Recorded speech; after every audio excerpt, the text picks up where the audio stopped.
Accounting অনেকে আছে 2 ভাই মিলা করে, চাচাতো ভাই মিলা করে, ওস্তাদের শিষ্যে মিলা করে, অনেকভাবে করে।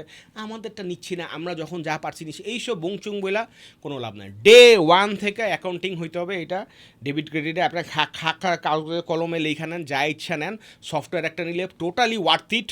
ঠিক আছে, আপনার যদি 500 টাকা 5,000 টাকা, এখন অনেক ক্লাউড আপনার অ্যাকাউন্টিং সার্ভিস আছে, এগুলো নেন, নিয়ে যে কোনো একজনের বলেন, যদি না বুঝেন যে ভাই এটা করেন, যদি আপনার স্যালারি হয় 5,000 টাকা, যদি 2,000 টাকা দিয়ে একজনের রাখতে হয়, তাহলে অ্যাকাউন্টিং আপনার করা উচিত।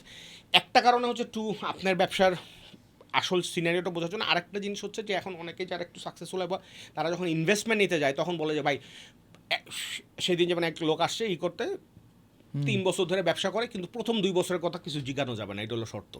কারণ কি ভাই, প্রথম 2 বছর অনেক কাহিনী হয়েছে, এই হয়েছে সেই হয়েছে, কাবজাব হয়েছে। আমি বলি কাবজাব হইলে তো আর হবে না, আপনার তো ঢিরিস না বললে আপনি কেমনে বুঝবেন আপনি ইনভেস্ট কয় ভাই এইগুলা ঘটনাটা তাইলে কি।